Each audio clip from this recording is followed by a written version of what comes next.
虽然我在家暴的阴影之下成长的，但我在学校其实是另外一个人的。我是一个还蛮厉害的体育健将。记得订阅，开启小铃铛，当当当。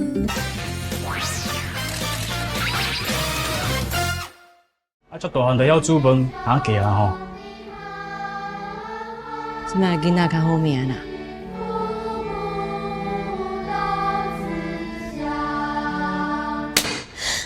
丽哲今天要访问的这部片，我看了非常有感觉，女孩，而且这是我很喜欢的女演员舒淇当导演，她第一次的作品让人非常惊艳，也得到了很多国际影展的肯定。而且我觉得舒淇很厉害的地方是，她会演示英雄跟英雌，找了很多很棒的演员，表现让人觉得非常的赞叹。我们先欢迎4位主创。Hello， 大家好。Hello。我真的就想问一下导演，你怎么会找到这3位演员来演出呢？你有在他们身上看到你自己？就特别的幸运，我在他们身上没有办法看到我自己啦。这我觉得都是缘分吧。刚好我自己写完这个角色。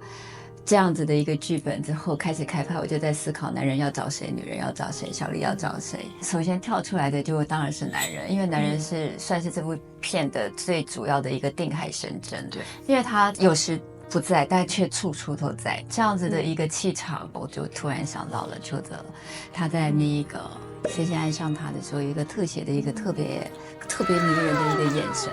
然后我一想到那个镜头，我就觉得，哎，不如我试试看，把这个剧本丢给邱泽看，看他愿不愿意接这个戏。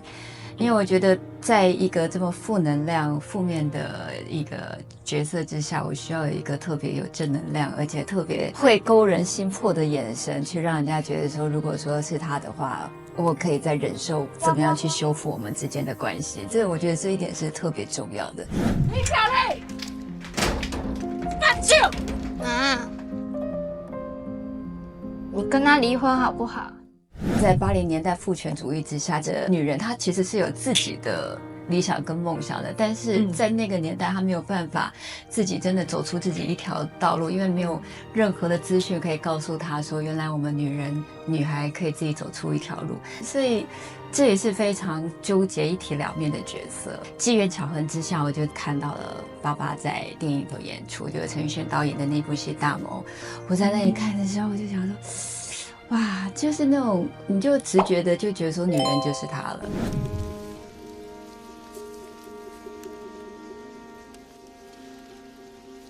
然后小英是，我觉得她一走进来一看的时候，她就是小丽了。尤其是他那个天生自带的眼神，还有一点点黑眼圈，是非常 lucky 我可以拥有这么好的演员。是邱泽有跟导演聊过那个眼神是什么眼神吗？刚刚才听我讲那场戏，有刚刚导演在讲这句话的时候，我看到邱泽的眼神很特别，他一直讲，这是哪一个眼神？迷人的一个眼神。然后我一看到那个我一想到那个镜头，我就觉得，对，因为那场戏我那个镜头只有20分钟的机会可以拍，就是在那个表演的当下，你要确保每一条都能用。那个眼神应该就是无意识的透露着表演可以了吗？的眼神吗？吧，对，没有了，他就是当时最大的方向就是我们不希望给这个人过多的符号，因为爱是一个他就是爱这个人，不管他是男生还是女生。那爸爸呢？你听到哇塞，因为其实你是90后的孩子，你应该没有经历过打骂教育，你可能自己也没被打过，或者是打人，但是你这个角色却要担纲这样子的任务，是，真的蛮不容易的。我那时候在念书的时候，应该是学校体罚的非常尾端的，大家都不希望自己的小孩子被打。我觉得我生长的年代，可能就是会比较多李莉莉。那个比较会想说，你为什么要这样对我？我做错什么？会去质问的那样子的心情。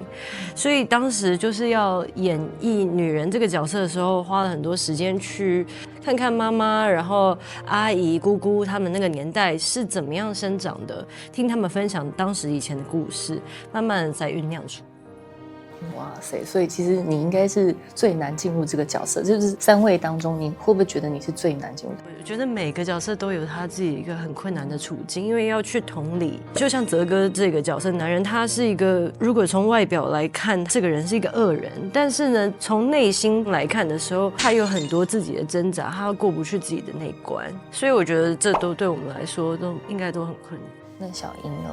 你那时候知道自己得到这个角色，但是你却要经历一个你从来没有经历过的年代，可能爸爸还有一点点尾端，你真的是完全不是这个年代，包括要穿制服啊，这些可能都是你没有办法想象的学生生涯，对吗？就是要去想80年代在流行什么啊，要去听那时候的音乐啊，去看那时候的电影啊，然后也有为这部戏不用手机3个月，因为那时候没有手机啊。对，那以前的人没有手机的时候在干，我就觉得蛮酷的，就是溜冰啊，就是有多了很多比较自由的时间。这也是姐姐我的这个年代，就是溜冰啊，然后还有去看 MV， 然后跟抽钥匙。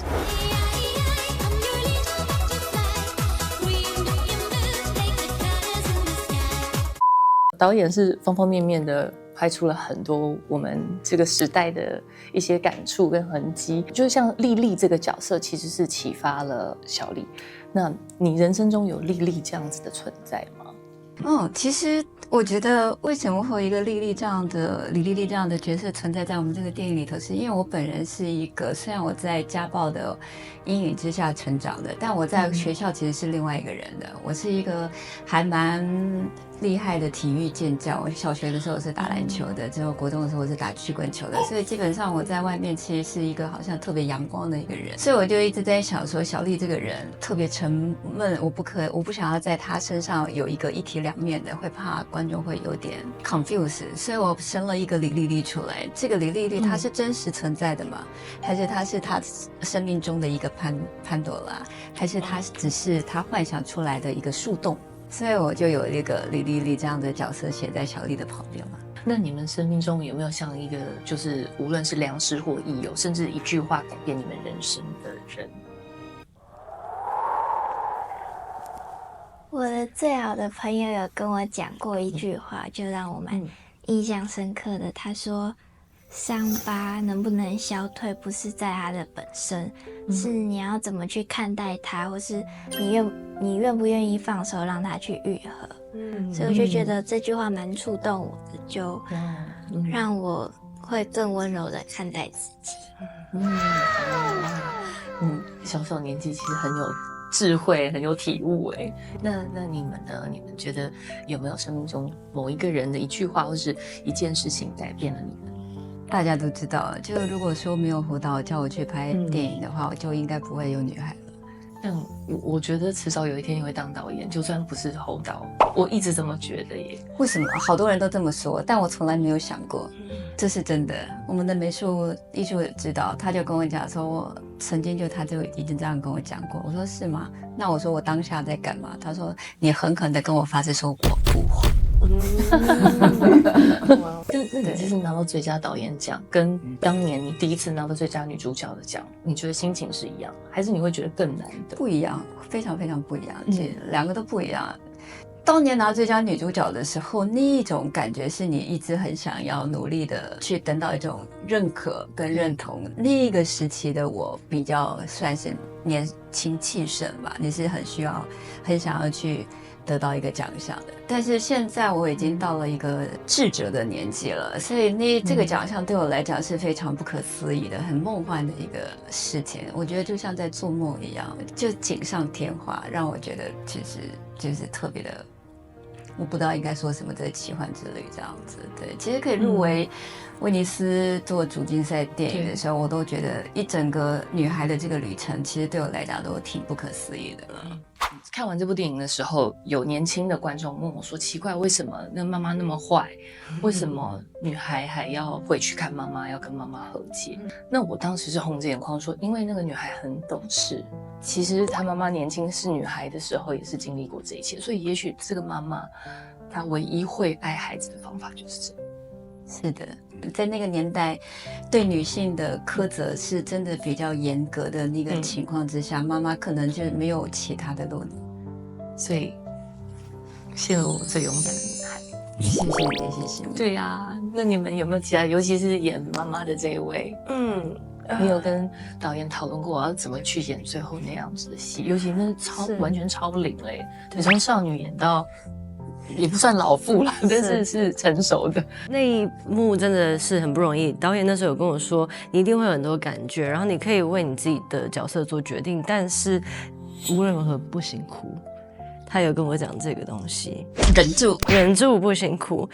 我觉得那个真的是特别复杂，因为你要怎么样在这个情况下，你跟这个女人是有一个很大的距离，你们不可能马上就弥补起来。女人这个角色，她是没有人教她如何说爱的，她甚至不知道如何爱自己，她怎么会有爱的语言可以就是说得出来呢？所以年轻的观众可能不理解，但是她的爱的形式可能会是有一种比较看似刻薄的，但是那其实是他爱的语言。我当时的感觉是，他年轻的时候也是这样，但是他被逐出他年轻的原生家庭，他认为是他逃离原生家庭的一个方法，所以他以为这个方法是唯一表达爱。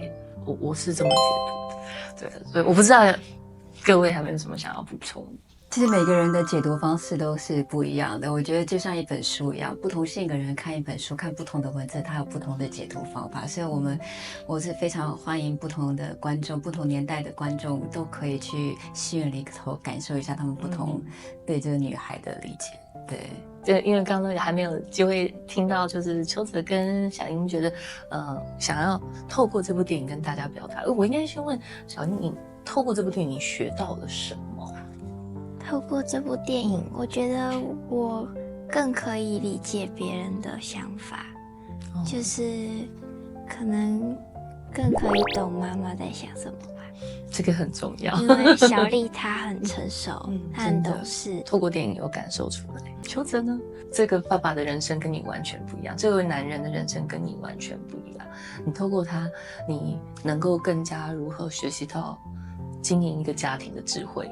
我觉得爱要及时吧，在这个男人上面体会到他应该没有经历过什么是爱，什么是关心，或者是他一直在用自己认为爱的方式，但他其实也是某一种自私吧。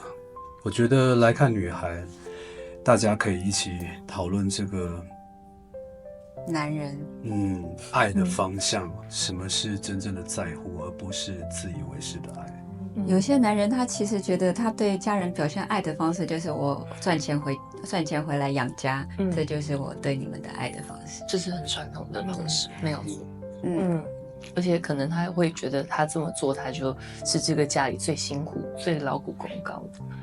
所以其实这部片真的可以方方面面让大家很多的省思，而且看完以后你会更珍惜你的家人，也知道怎么样用对的方式来爱自己的家人。我相信四位也都很有收获。谢谢。什么人吼，拢嘛有过去，我对唔对人的啊，唔那你一个啊。因为是我的，我没去。妈，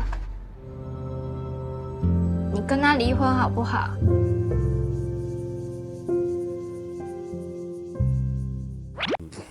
那是你的第一部电影，对，我没错过你的每一部，谢谢。那一句话推荐《女孩》这部电影，女孩是一部令人感动的电影，请大家进戏院支持。10月31号一定要进戏院哦。没错。不是说一句吗？还